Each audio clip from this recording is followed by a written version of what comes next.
and you're going to tell us a bit about topology and hydrodynamics and holography. So it's your screen. Take it away. Hey, thank you. So many thanks to the organizers for inviting me here to give this talk. My talk today is about topological modes in relativistic hydrodynamics and also in holography. So this is based on my two archive papers this year. And so it's mainly about finding gapless topological modes in relativistic hydrodynamics and to relate them to some observation of an accelerating observer in an inertial reference frame. And then I will try to realize this also in holography. So first, let me introduce some basics of relativistic hydrodynamics. So we all know that hydrodynamics describe the small perturbations of a system close to its thermal equilibrium. So it describes the long wavelength and long time limit of any field theory. And so relativistic hydrodynamics is very common in our nature. It could describe QGP in hot dense QCD, and it can also describe electronic systems in condensed matter systems like graphene or wire metals. And the dynamics of hydrodynamics is determined by the conservation equations. So in the simplest case, when there is only one conservative quantity, which is the energy momentum tensor, so we can describe this conservation equation of this energy momentum tensor, and we can have this constitutive equations for this energy momentum tensor with these quantities of describing the thermal equilibrium and some transport coefficients. So with this, we can solve this system under small perturbations, and we could find the hydrodynamic modes of this system. We find that usually for relativistic hydrodynamics, so we have in 3+1 dimensions, we have 4 modes, and 2 of them are the propagating sound modes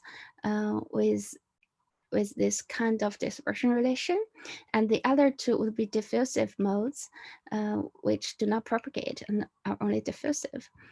And there is always a pole at omega equals to k equals to 0. This is due to the conservation of energy momentum. So at a leading order in k, that is, we ignore this higher order in k terms at first, and the spectrum would look like this. And so there is a crossing point in the real part of the eigenvalues at e equals to k equals to 0. So this is very basic knowledge of relativistic hydrodynamics. So my motivation is that this spectrum of this relativistic hydrodynamics looks very similar to the spectrum of a massless Dirac fermi in a fermionic system. And we know that for electronic systems, we can always have topologically non-trivial states just by deforming these massless Dirac fermions, just by deforming the equations for the massless Dirac fermions. For example, if we introduce time reversal symmetry breaking terms, this spectrum could be deformed into a wire metal one. And so there will be 2 crossing points in this momentum space. And these 2 are protected by non-trivial topological charge, which is a chiral charge in this case.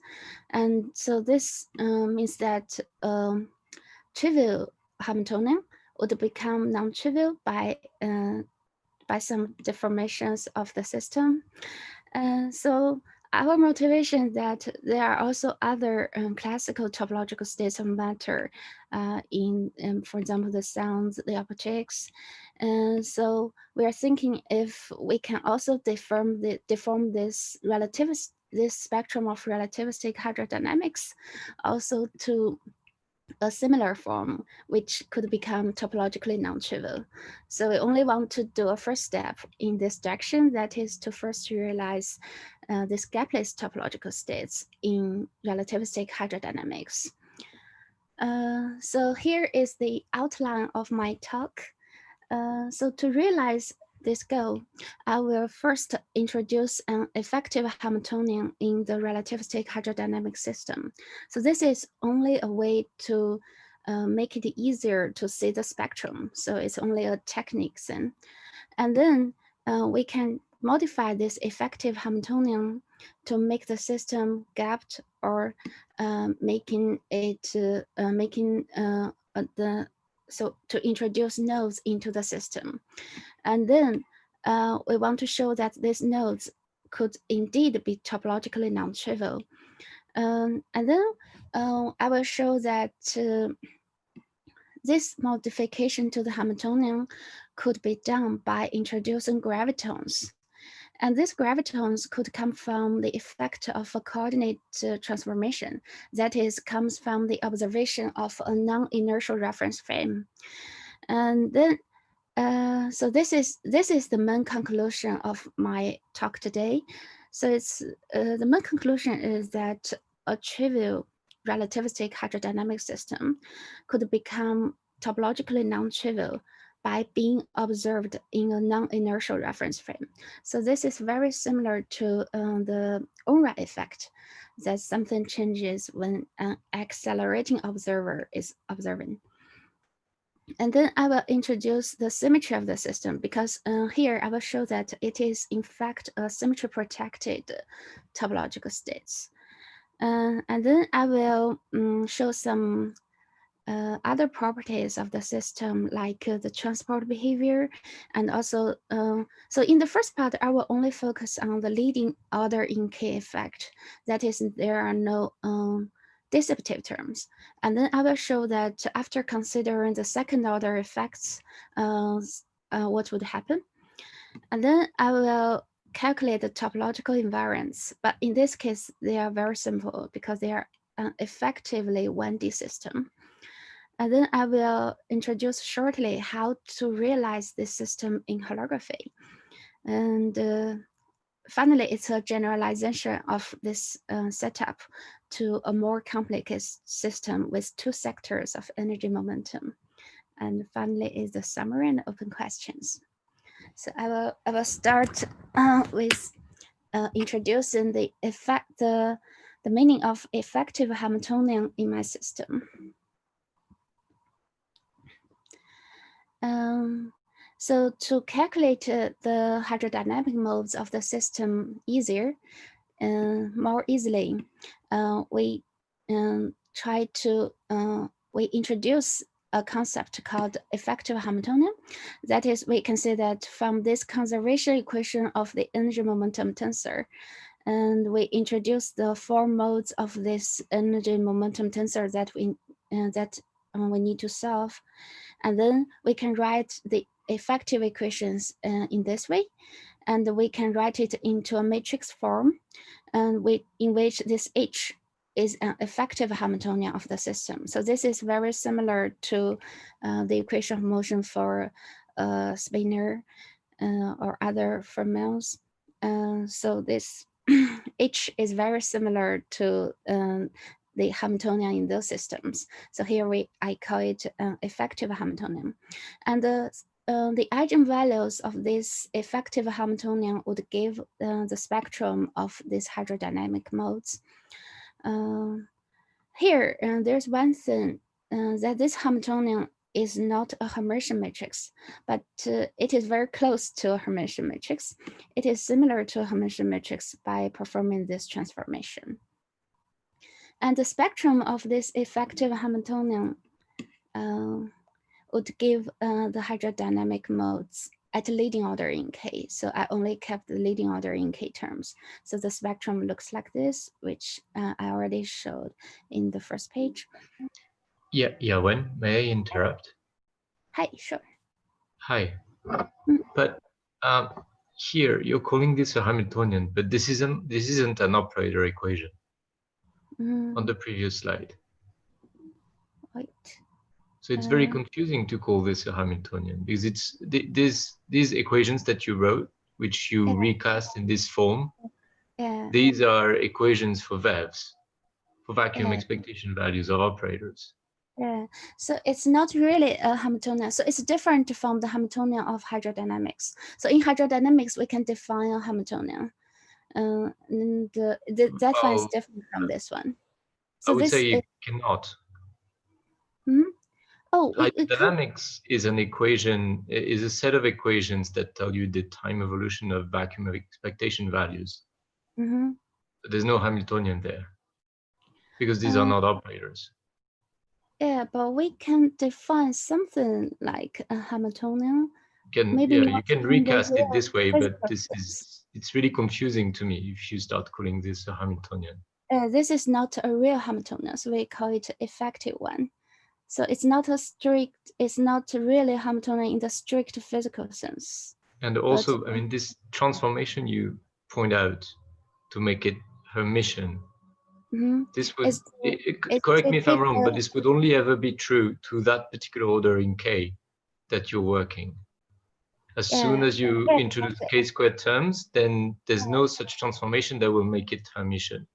Yeah, exactly, because those terms are dissociative, so the spectrum wouldn't be real. So no matter what you do, it cannot be Hermitian. Then I don't quite see where you're trying to go with this, because it will only ever work to ideal order. This is thermodynamics, basically. Yeah, so later I will show we can also extend to second order in K. But here I only work at a leading order. It's like ideal hydrodynamics, but the spectrum would change later. So here I talk about Hermitian because this is a way to keep the spectrum real. So in the rest of my talk, before introducing second order in K terms, the spectrum would always be real. That means the terms I introduce would not be deceptive at leading order in K. So the second order in K terms are deceptive, that cannot be avoided.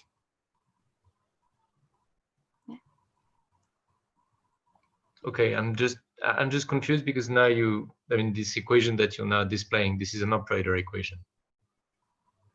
So okay, thanks. Just continue. I don't want to. It's a dynamical matrix, right? You're completely right, Blaise. That it should not be called an Hamiltonian, but metaphorically, I guess it's like Hamiltonian, right? That is the logic.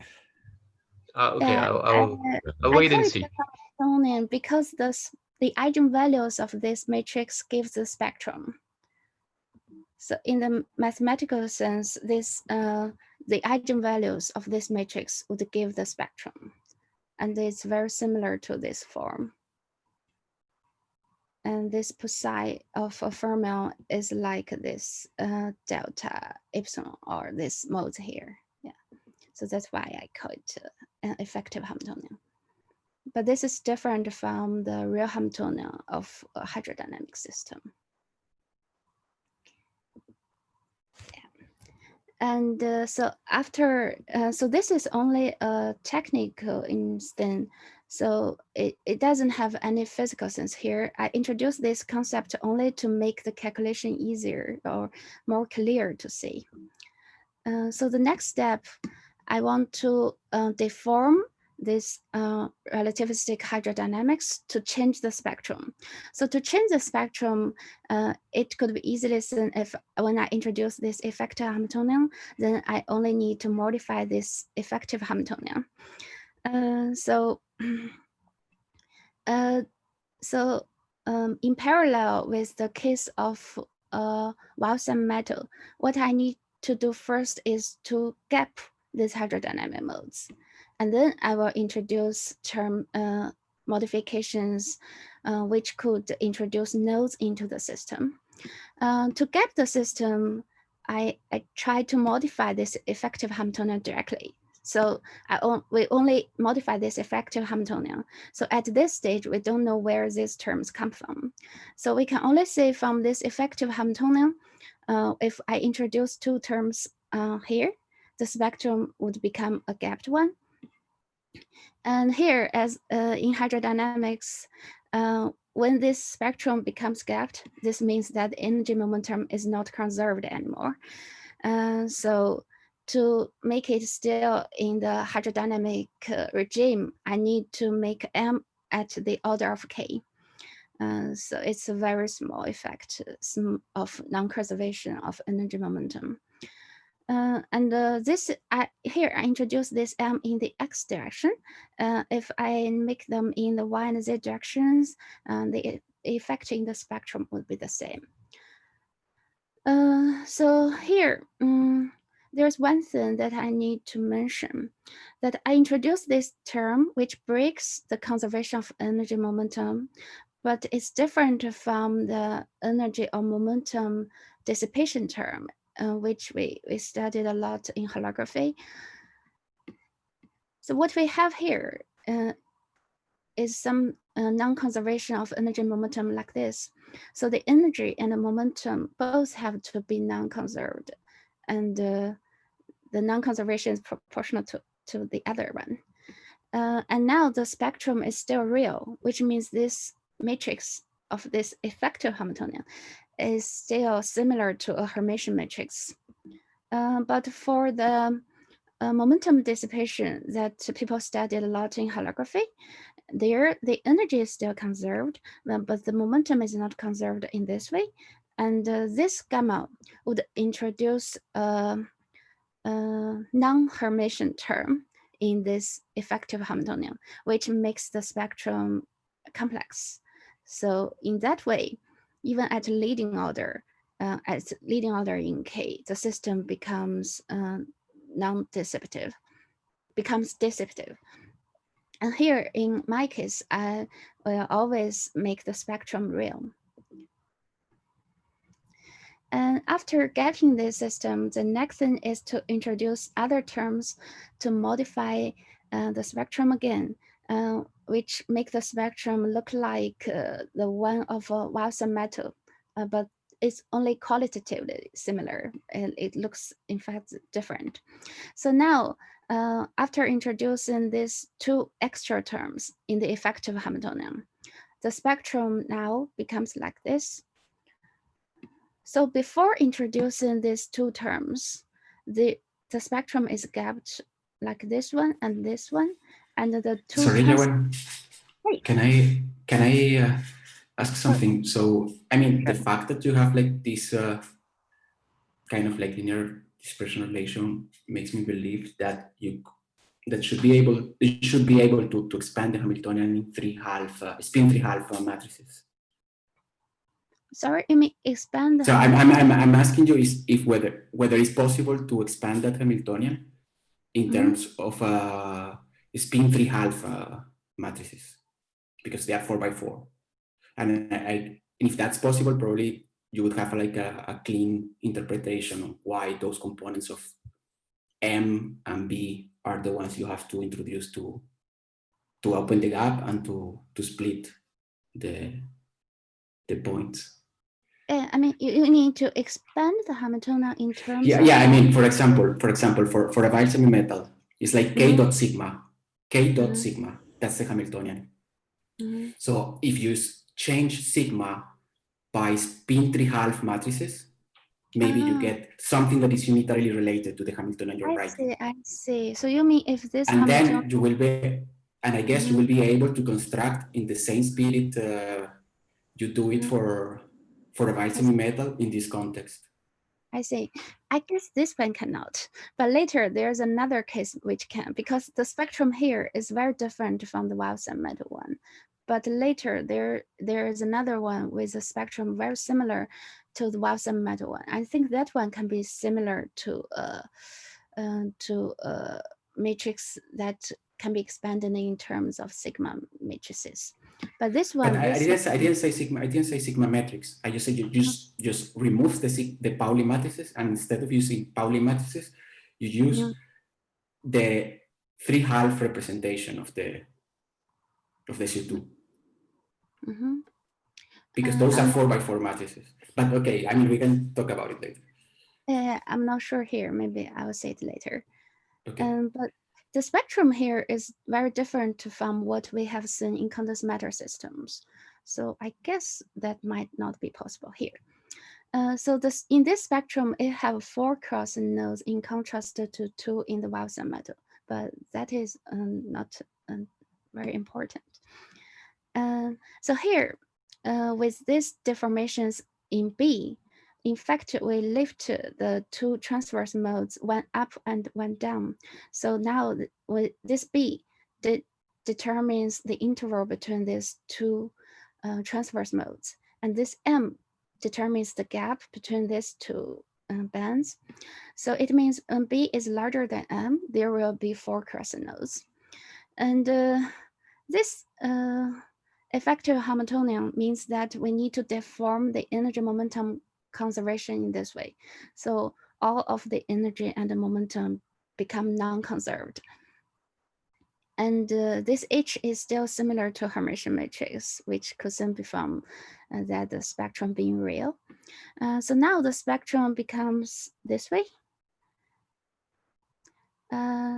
So this very similar spectrum of this has also been found in non-relativistic hydrodynamics and in a paper 1 year ago. But here we are in the relativistic hydrodynamic regime. And so we get this spectrum. And there's one thing that I need to say is that, so this M is the mass term in this X direction. And when this M is smaller than B, these 4 nodes are like topologically protected. That is, a small perturbation in M would not change, would not ungap these 4 nodes, but only make the interval of these modes larger or smaller. But if we add M terms in Y or Z directions, the spectrum would still be gapped. So this means that this system is topologically non-trivial only in this X direction. That means it needs to be protected by the translational symmetry in the Y and Z directions. So that means in Y and Z directions, we still need this. There should be no mass terms in these 2 directions. And later I will show what is the symmetry that we need here. So this shows that when there is a mass term in the Y or Z directions, the spectrum will still become gapped.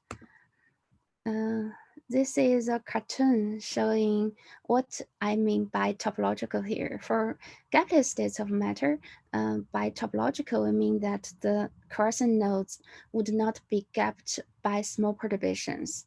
So if there is an accidental touching of the bands, so this is our 2 crossing nodes, we can see that a small perturbation could gap this.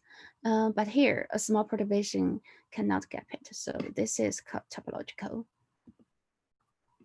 And in this system, depending on the parameters of B and M, there will be phase transitions, topological phase transitions. For B larger than M, the system would be in a topological phase. There would be 4 nodes that are topologically non-trivial. And when B is equal to M, it's at the critical point. When B is smaller than M, it's in the totally gapped phase. So this is a picture showing the spectrum at non-zero KY and KZ. So this means that the crossing nodes are 4 points in the whole momentum space. So it's not circles or spheres, it's just 4 points.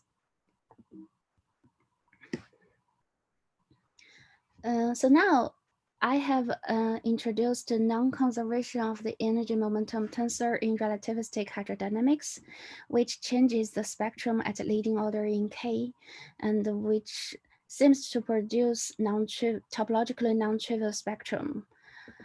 So now, one important question is, how could this non-conservation terms of the energy momentum tensor arise? So it's like we've done for momentum dissipations. We could introduce external fields that break the energy momentum conservation of the system. That is, the system communicates with the external system. They exchange energy or momentum. But in this case, the exchange has to be a very, very special way. It has to be like this. And this looks very strange.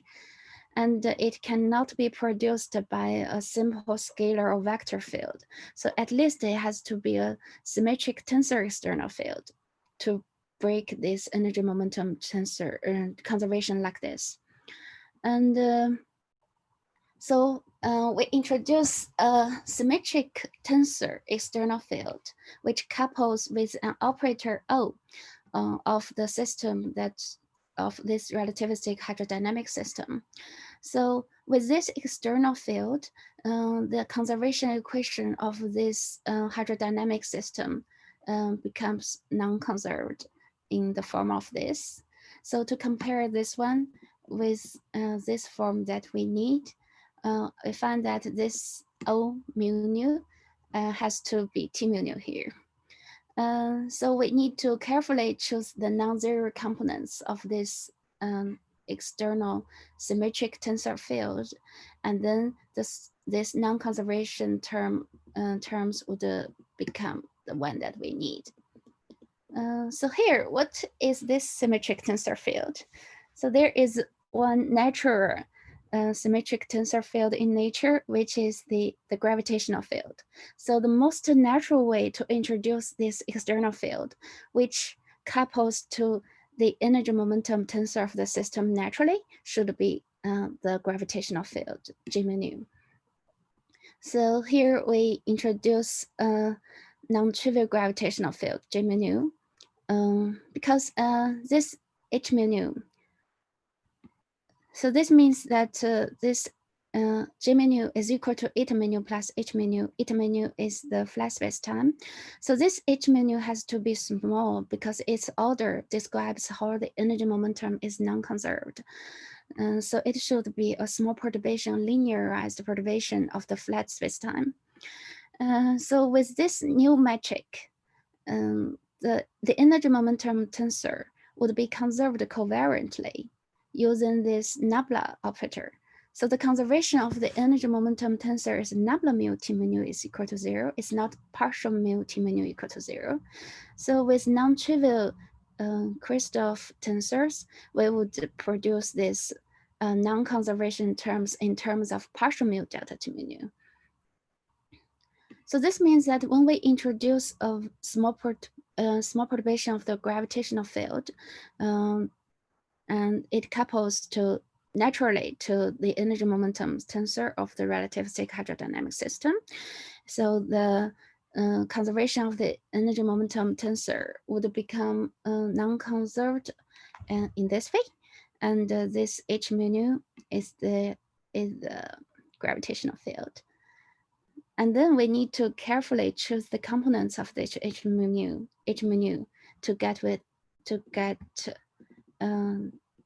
to get this form of the energy momentum non-conservation. So here we need to choose this H mu nu to be like this. There are infinite many possibilities for H mu nu. We just choose the simplest one. And with these terms, the covariant conservation equation would give the non-conservation terms that we need in this way. So this realizes the non-conservation naturally in terms of a metric. But still, how can we get this metric? So because this still looks very strange. So surprisingly, we find that all Riemann tensors of this metric vanish. So that means it is in fact a flat spacetime. So in fact, this H mu nu could emerge from a coordinate transformation from the flat spacetime. So we can work out the coordinate transformation form to be this cosine mu.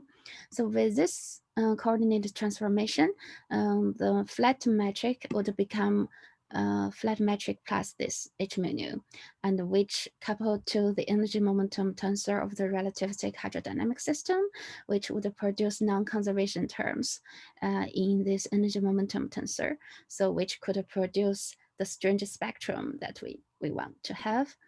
So this means that physically, the conclusion is that because this coordinate transformation means that we are observing the system in a specific non-inertial reference frame, because this is not a Lorentz transformation. So it means that in a special non-inertial reference frame, the observers could observe hydrodynamic modes that are topologically protected, even when these modes are topologically trivial in the original inertial frame. So this gives another effect for accelerating frames in addition to the famous Unruh effect. And also this property could also be generalized to fermionic systems. Can I interrupt, Yawen, before you continue? I mean, when I understand anything of GR, things should be diffeomorphic, right? An Unruh effect is very special because you basically invoke notions of, you know, the collapse wave function, that you trace out stuff behind you, the horizon, blah, blah. This is really classical physics, and you're not supposed to invoke anything of the kind. So isn't this somehow saying that you do a non-diffeomorphic construction, saying that the metric is a physical field, while actually it is, in this sense, kind of a case-dependent statement? I think it's just about accelerating observers. So everything is diffeomorphism invariant, but for tensor observables, the components would become different. So for accelerating observers, he or she will observe quantities different from the inertial observers. So basically, like we put this stuff in a rocket, right? And look at how the hydro is working in this rocket, and we would see the special form of combined non-conservation of energy and momentum. That's the statement. Yeah. So if the rocket is accelerating, the energy momentum would not be conserved. Right. Yeah, but here we are requiring a very strange accelerating observer. Yeah. So this is the conclusion, and so just following Yang's question. So what should be the observer here? So it's not just an accelerating observer accelerating in a certain spatial direction. It's much more complicated than that. So we need to work out the rest observer in this new reference frame. And we find that, in fact, the observer that we need, the accelerating observer, is someone who's accelerating in one spatial direction and at the same time rotating in the other two spatial directions. So it's like the observer is moving in a helix, along this helix. And also as the observer moves along the helix, the observer is also accelerating in this direction. And also because the parameters have to be very small. So this acceleration and the movement are in the non-relativistic limit, very slow motion. So this is related, right? So you keep your modes real, right? There's no dissipation. Yeah. That's a real requirement, because at the moment you would have dissipation that becomes frame dependent.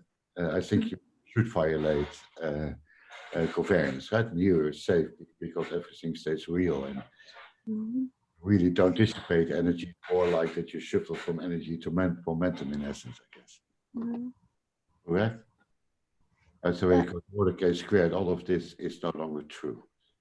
But in fact, I will try that at least for scalar field, the real spectrum could become complex in an accelerating frame. That's possible. But right, it cannot be that things like dissipation are depending on boosts. Because that's not Lorentz transformation. Perpetual mobile, etc. Where you sit down and bet that you can make a perpetual mobile, right? So it's somehow related to keep these things real or non-participating. So yeah, I'm thinking about if keeping all this real have anything to do. You don't generate entropy in the process. So perhaps another way of saying. Yeah, there's no dissipation. I get so fun. Yeah, get it. Okay. So yeah, there's one related thing that I'm wondering if this spectrum being real has anything to do with non-Hermitian physics, but I'm still thinking about this.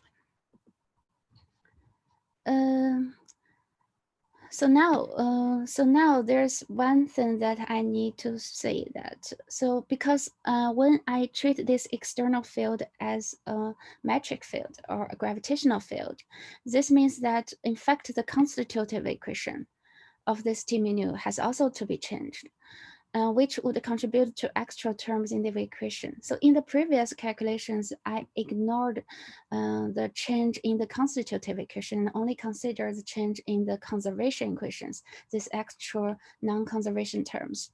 So we also need to take account take this extra terms in the constitutive equations into account. And by considering these terms, we found that the spectrum does not change qualitatively, but it only change up to a rescaling of parameters MB and VS. These parameters needs to be rescaled, but qualitatively, the crossing nodes are still there, just they are rescaled. So here, the physical picture is that we have an accelerating observer, which could be a detector of the hydrodynamic modes. And the fluid should also be accelerating slowly in this non-inertial frame. So in principle, this effect should be observable in experiments. So now, because as I've mentioned, this mass term in the y and z directions would still gap the system. That is to destroy this non-trivial topology. So this means that I need to have a symmetry to protect this system. This means that I need to introduce a symmetry that forbids the two mass terms in the y and z directions. So I need to solve this symmetry. In fact, very intuitively, the two symmetries are the translational symmetry in the y and z directions in the inertial frame. But if observed in the accelerating frame, the symmetry would look a little more complicated. The symmetry are generated by these two killing vectors. This looks complicated. They are just combined translational and booster symmetry in the y and z directions. But in fact, when transformed back to the inertial frame, these are just the y and z translational symmetry. So this means that, so let me summarize the physical picture up to now. So we start from a standard relativistic hydrodynamic system, and we observe the system in an accelerating frame, and we would find that the spectrum would become topologically non-trivial, which requires a symmetry that forbids the mass terms in the y and z directions, which are the translational symmetry in the y and z directions. So that's the main physical picture up to now.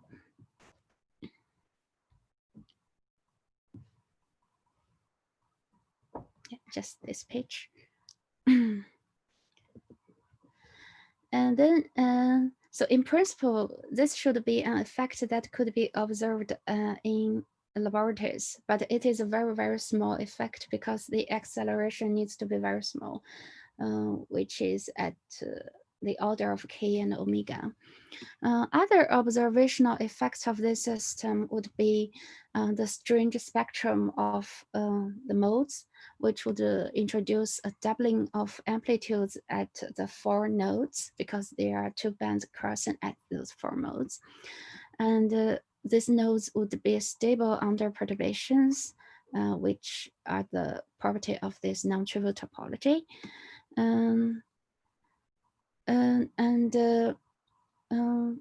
We could, in principle, we could observe this behavior in laboratory by detecting these sound modes directly. And we can also test the transport behavior of this system, which I will talk about later. And also, in principle, this could also be generalized to ordinary electronic systems. That is, ordinary Dirac fermions could also become a semimetal-like state in a very similar accelerating frame. So now let me show that show the calculation of topological invariants, which means that these 2 nodes are indeed topologically non-trivial. Here I only summarize this. In fact, it's because it's a symmetry protected topological state. So I only need to compare these 2 states at this node, the left state and the right state. We only need to compare if they can be connected adiabatically or not. So here we found that these 2 are normal to each other. That is, they have a undetermined Barry phase here. And this means that there is a singularity which cannot become a trivial point by continuously changing the deforming this system with small perturbations, unless there is a topological phase transition. And then here I show the transport behavior and the 2nd order in K effects. The transport behavior, that is, we can calculate the thermal conductivity because we only have thermal conductivity in this system. We only have energy momentum tensor. There's no charge. We found that these 2 terms have effects in the thermal conductivity.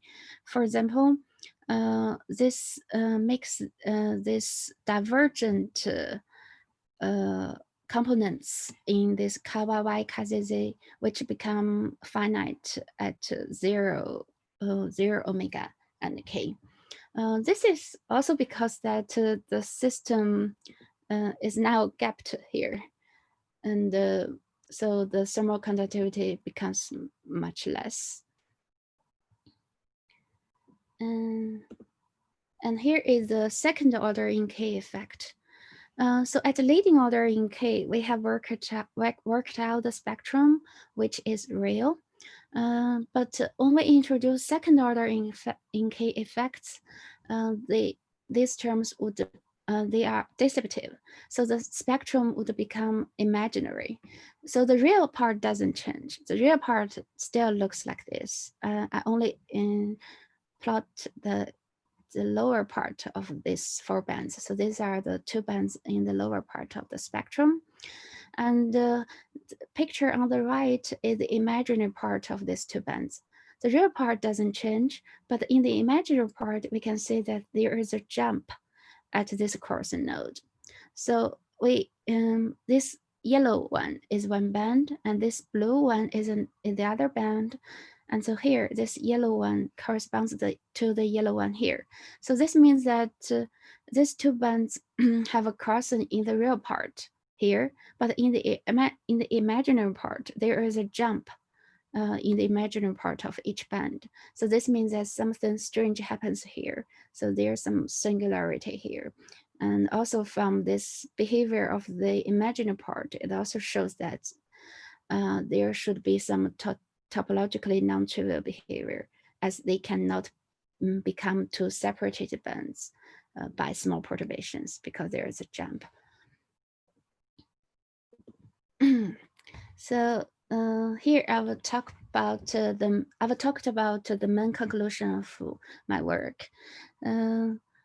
So in the next 5 minutes, I will just summarize how we can also realize this system in holography.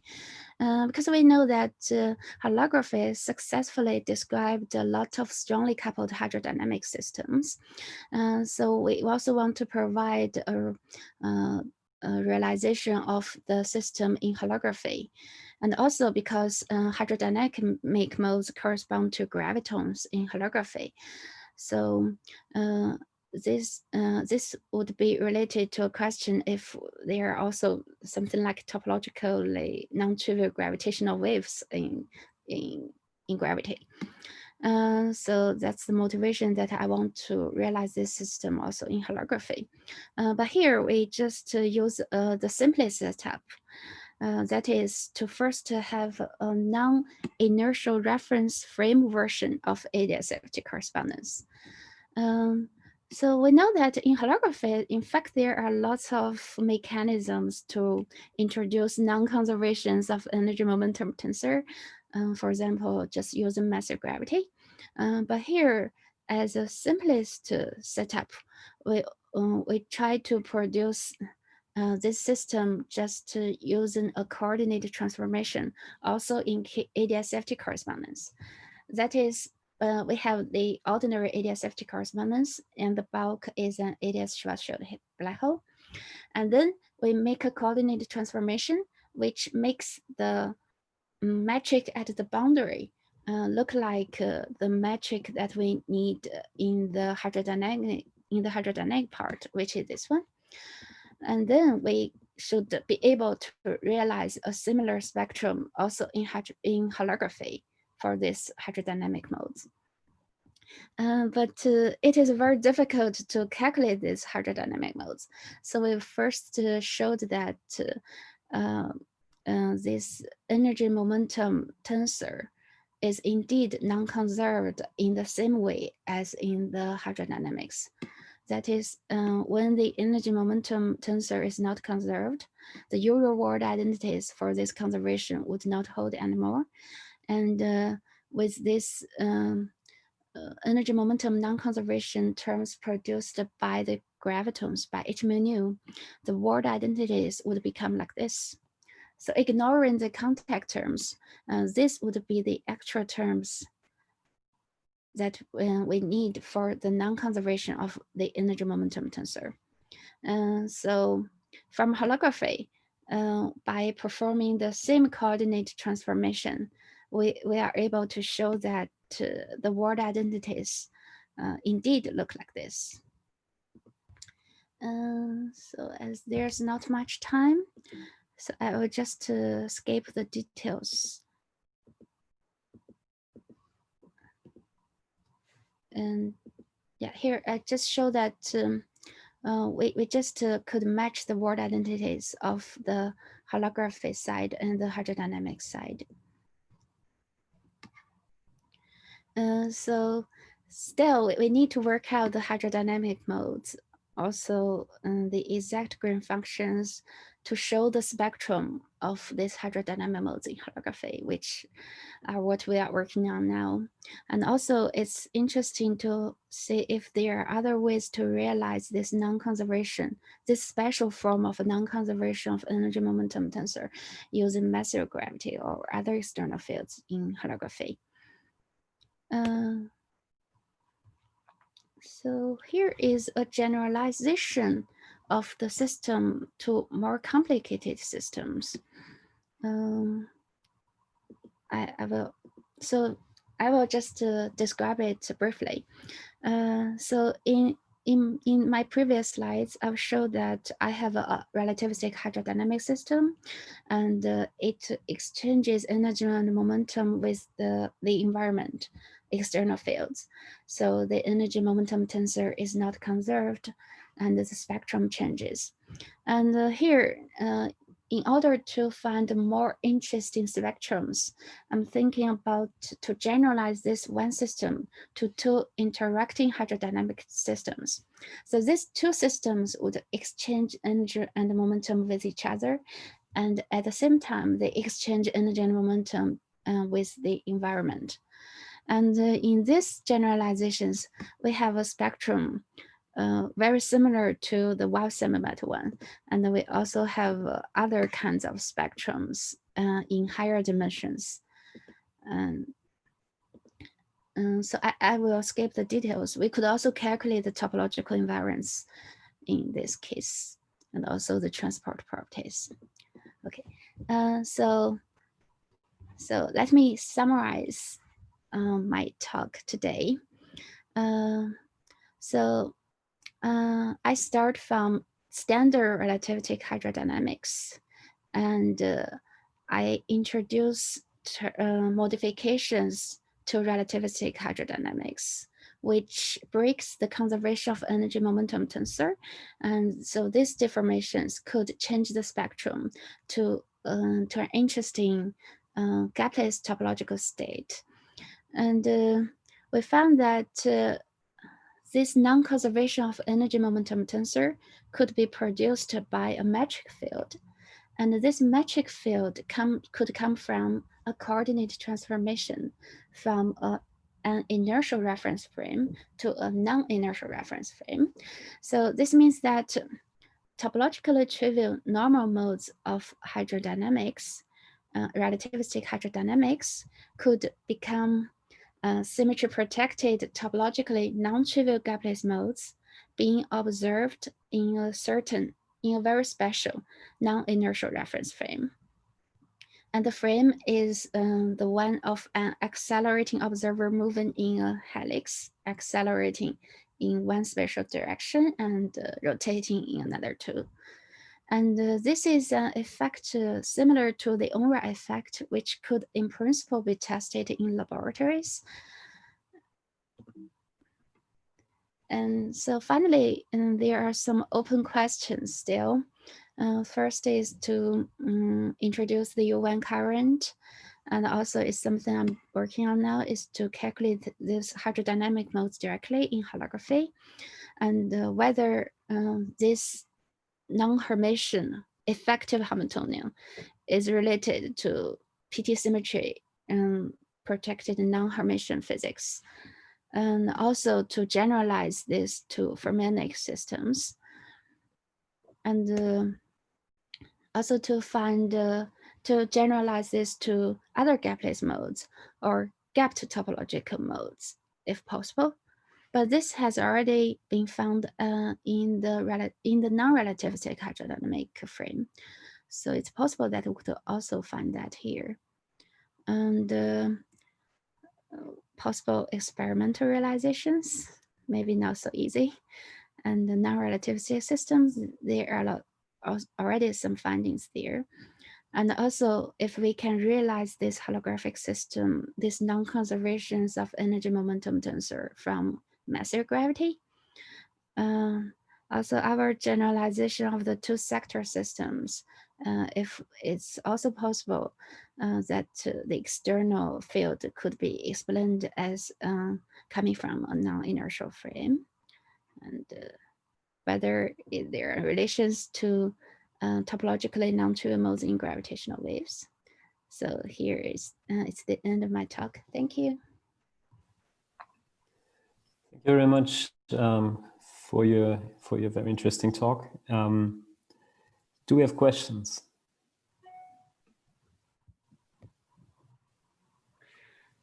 Yeah, perhaps I tried to get a better handle on how to measure this in the lab. Right? So I have the image that I just take a blob of fluid. It's really important that it's relativistic, but not so much, right? You have just the sound modes, that's the bottom line. Mm-hmm. And then you do it in this accelerating spiral mode. Yeah. And just if I understand what you're really saying is that at low frequency, when you now impinge a sound mode from the outside, so you can do it, I guess, in the atmosphere, perhaps I'm thinking, but then because you have this gap in the sound spectrum, right, it should become incompressible. So sound modes cannot, low frequency sound modes cannot get in. Is that correct? low frequency. Yeah, there are no low frequency sound modes. Exactly, right. So when you quote is just an external sound propagating the gas in which the blob of fluid is accelerating, you would have a sound insulator. Sound low and low enough. Right, that's correct, right? That's that was the baseline experiment to dream about. It'll be hard, I guess, to do this, but why is it important to be relativistic? I mean, like you just have your sound mode, you do your boosted accelerating frame, you would think that perhaps it always would work the same way. Of course, rooted in your relativistic energy momentum tensor, right? That is, I guess, the deal.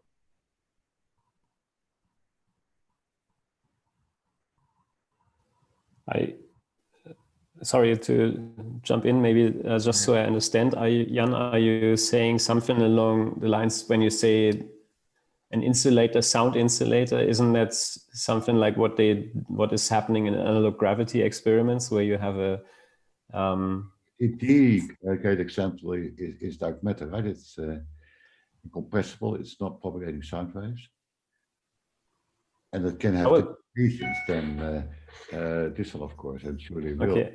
Yeah. I was thinking of superfluids where you can generate a trapped horizon, and then the trick is different. That's way more literal, like the Hawking exercise, I guess.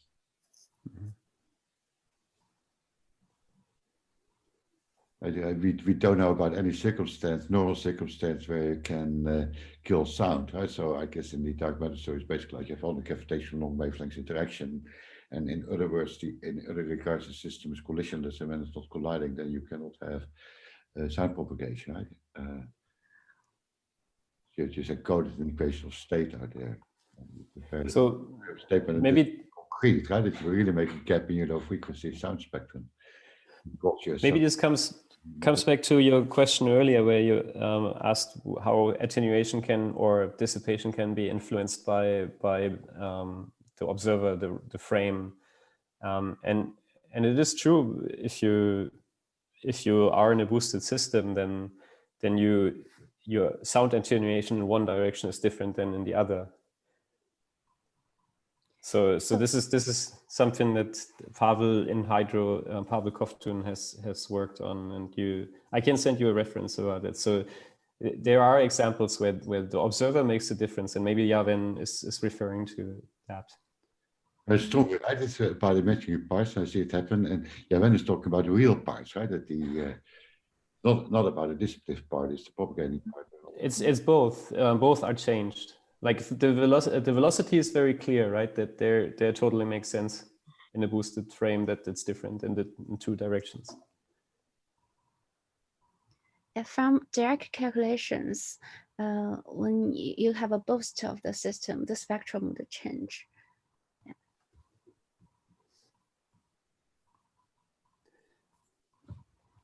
Okay, yeah. Thanks for the question. Do we have another? Do we have other questions?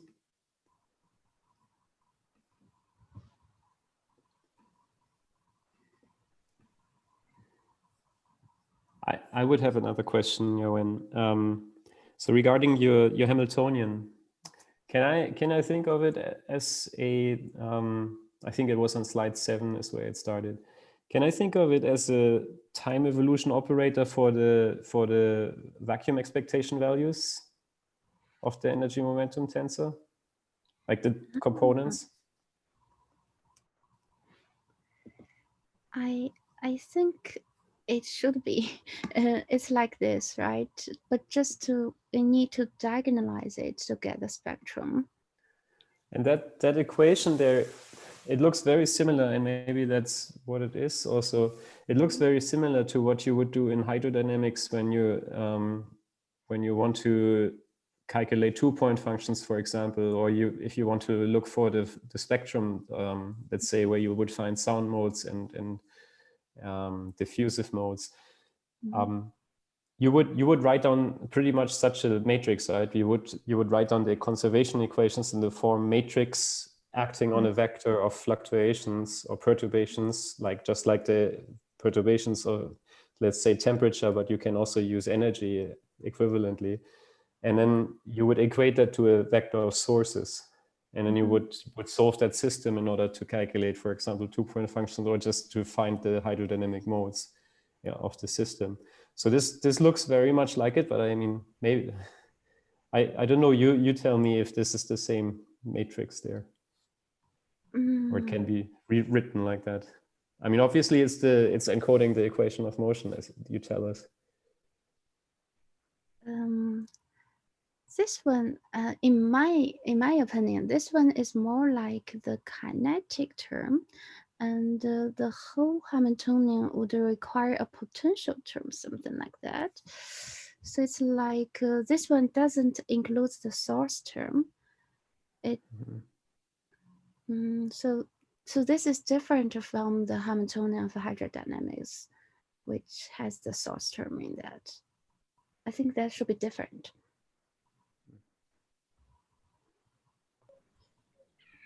I mean, when I see this, I'm thinking Ehrenfest theorem, right? So when you compute phonons or spinors whatsoever, right? You write down your quantum Heisenberg equation of motions. Ehrenfest said, when you now just take your expectation values everywhere, you get your classical equation of motions. And this is more than speaking the same thing, I guess. You basically encoding equation of motions, right? You can these linear differential equations, and therefore the correspondence is a bit metaphorical, but I presume that you can get there by, starting out completely quantum mechanically and then take the expectation values at the right time. And I agree, right? This is not like trying to write down an action for hydro, blah, blah. That is. Yeah, that's different. Yeah.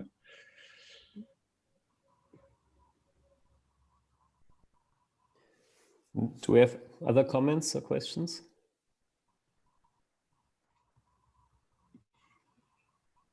I have one last one. Since you mentioned that you're wondering about the non-Hermitian relation of this. So you mentioned the PT symmetry and replacing the condition of Hermitian Hamiltonians, for example, by the requirement of PT symmetry, and then you're probably referring to like Bender's works and the work by Carl and Daniel and friends, where they found regimes where you have PT symmetry, and there you have a real spectrum, like real eigenvalues, right? So is that what you're trying to connect to? Yeah, but the first thing is I haven't worked out what is the P symmetry and T symmetry here yet. So what is the PT symmetry here? Or maybe this is not really related to PT symmetry. I'm not sure. Yeah, I'm wondering about something simpler even. So how is your Hamiltonian Hermitian, but then on the next slides, you added the mass terms, right? Which break translation invariants, and thereby there's non-conservation of momentum and dissipation. But your Hamiltonian, you still say is Hermitian. Did I understand that correctly? Yeah. It's still similar to Hermitian matrix. The spectrum is real. So this means these two terms, it's very similar to the PT symmetry non-Hermitian physics. It's like a balance between gain and loss. So the spectrum is still real, it's not dissipative. But I haven't worked out the relation between this and this non-Hermitian physics. So you emphasize that, right? That this is not the usual deal or just oscillation scoring of momentum, right? And you get these damping terms, right? And that's all real. Because you do a pure boost, right? You basically ignore completely the dissipative physics, which is one higher order in K squared. And then just by doing boost, right? You don't dissipate whatsoever, right?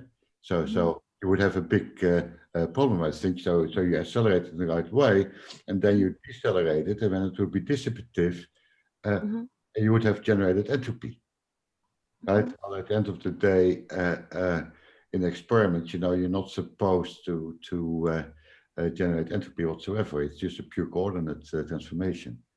I think you're safe there, right? And then I think it's clear when you go to order K squared, and a lot of other things happen than just this mode spectrum. Correct, right? Yeah.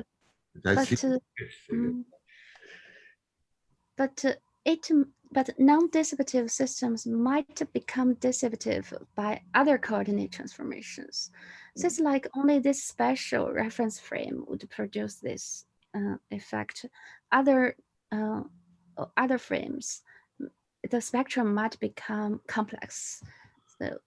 So that means you're saying you should apply your entropy balances. Right? So when you accelerate it, then you will basically, produce a lot of entropy, and therefore you have the freedom to generate entropy by the coordinate transformation. But this is just plain vanilla coordinate transformation where you don't have anything of this kind on board. Henceforth, you should apply the second law, and this cannot generate entropy. It's like an Uber. Just do a frame transformation and not a real physical process. Yeah. So it's just an observational effect. Yeah. It all makes sense. It's interesting. Right. Do we have a last question? Anyone? Okay, then thank you, everyone. Just before we stop the recording, and thank Yawen again, just let me mention we'll stop the recording, and usually we have we hang out a bit for informal discussions. And so I'm going to stop the recording. So thank you, Yawen. Thank you very much for giving us an interesting view on hydrodynamics with topology. Thank you. Okay.